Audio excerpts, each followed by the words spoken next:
wouldn't want to see Shakur fight Tank. Why? I just don't think Shakur's body has matured enough to withhold Tank back. We're not talking about skills. And I'm on the outside looking in. I haven't touched Shakur. I haven't done none of that. But just looking at the way he has been doing his competition, if somebody start rushing him, I don't know what type of firepower he got to keep him off of. That's all I'm saying. I think his skill-wise, I think he's highly skillful.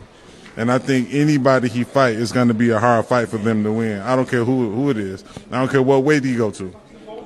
Anybody that fight him is going to be a hard fight. That's how skillful he is. But at the same time, Tank is just as skillful, but he's more powerful in that division. And that's the only thing that makes him. What's good, YouTube family? It's your boy KB, back to get boxing is just due. And before we get into the video, y'all make sure y'all give me my just due by subscribing to the channel, smashing that like button, and turning them notifications on so y'all can be notified when I drop more content just like this. So let's get right into it, family. So what y'all just heard was a clip recently done by, Jonathan Banks, former heavyweight. He retired back in, I think, 2014 it was, something to that effect. His last fight was against Antonio Tarver, and I think he got stopped in like the 7th round or something to that effect. But, he did a little short interview with Fight Hub TV, and he gave his thoughts about, the big fight that everybody talks about at 135 pounds. At the lightweight division, it's Tank and Shakur and Tank, number 1, number 2, 1A, 1B, however you want to look at it. Regardless of what anybody's trying to say, those are the absolute best two, I think, lightweights in the division for obvious reasons, man. Shakur is by far the most accomplished. Tank Davis is as dangerous as it comes. But, Jonathan Banks gave his thoughts, and he went on to say that he don't even want to see Shakur fight Tank. And the reasons he stated for it was wow. It was very interesting to say the least. He said he don't feel like his body is physically ready or physically matured enough to deal with Tank. He don't know how, if somebody pressures Shakur and coming at him, he don't know how he'll deal with that, and he doesn't know if he has enough firepower to keep that guy up off him. Well, I'll say this, with all due respect to Jonathan Banks and his opinion, we all got one. Shakur Stevenson, we all know, just fought February 22nd, where he completely dominated Josh Padley and stopped him in 9 rounds, and people went on to complaining. But he showed you all the offense you needed to see. You get what I'm saying? To let his hands go. He was very physical. He was framing. He went to the body. As a matter of fact, the knockout came to the body. So I think he's shown through a number of different fights that he has punching power. And through 23 fights, I've never seen a guy just get in the ring with Shakur Stevenson and just run right through his shots. I say this all the time. We've seen it with Edwin De Los Santos, and I recently did a video on that. And y'all seen and heard all the injuries and different ailments that Shakur was dealing with in that fight. And he still only got touched 40 times. He had a guy that was completely healthy in Edwin De Los Santos, very dangerous fighter. He kept him honest with basically a jab and bluffed his way to a victory. He was an injured fighter, injured, sick, you name it, that's what he was. He should have pulled out, to be honest, but he got through that fight, and people said the same thing in that particular bout. Shakur don't got enough to keep Edwin honest. He don't got enough to keep him up off him. Well, we found out that wasn't the truth. That the fight didn't play out at all how people envisioned it. And Edwin wasn't able to apply nearly the amount of pressure that people were saying he was going to apply. And then when we talk about this Tank Davis fight and not having enough power to keep him off him, look, it's like deja vu. I've heard this story before. I've heard people tell me Terrence Bud Crawford was too small, too light in the ass to keep Errol Spence up off of him with his work rate, right?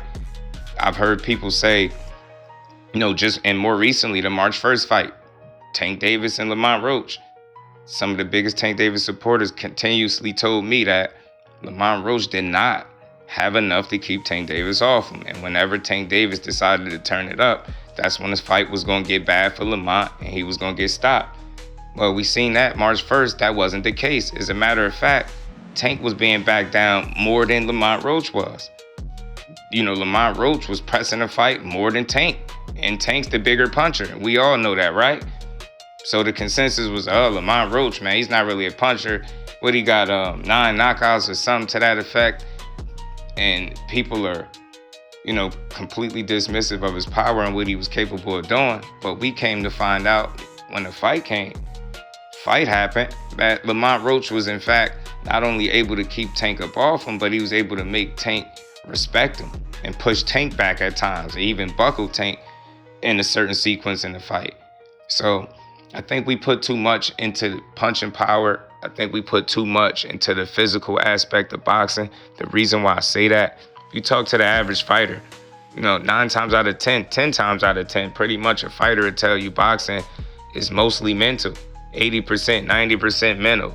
So I think as it pertains to Tank Davis and Shakur, that's the aspect that people choose to focus on and highlight, is the physical aspect, the punching power, aggression, Shakur not being strong enough to keep him off him.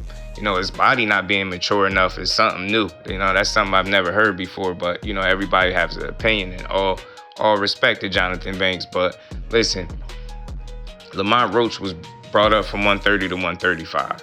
You get me? His body was mature enough. You get what I'm saying? People say, again, he could not keep Tank off him, and that was a lie. Like, the moral of the story is, we all have these opinions on the fight. We all have our perspectives on how we think the fight's gonna play out. But if we ain't learned nothing else from the March 1st fight between Tank and Roach, we gotta see the fights. No matter what we think, we gotta see the fights. A lot of people had Lamont Roach getting knocked out. He was a 20-1 underdog, 15-1 underdog by some bookmaker odds. So the consensus was he wasn't going to have enough to keep Tank honest and keep Tank off him either, and he was going to get knocked out late. I, for one, thought Tank would stop him late in a really great competitive fight. I said it the whole way, but he even proved me wrong. So I had to eat some crow. Credit to Lamont Roach, but I just think this whole he can't keep him up off him is over-exaggerated. I think that point is overblown. And like I said, through 23 fights of Shakur Stevenson's, I have never seen a fighter just run right through his punches, from Oscar Valdez to the Nakatelas, the Artems. He had Artem on the back foot. You get what I'm saying? He beat Padley, beat the fight out of Padley. So I think the guy has more than enough power. I think he has respectable power. I don't think he's no, one-shot guy or no power puncher per se, but he's one of the best skilled boxers in the world today. And that's what Jonathan Banks alluded to as well. So I feel like as long as, you're skillful as Shakur is, and you got an IQ as high as his is, and he has the mental aspect of boxing down pat, you always have a great chance at winning any fight that you're in. But that's my thoughts on it. Like, in the comment section, let me know what y'all think.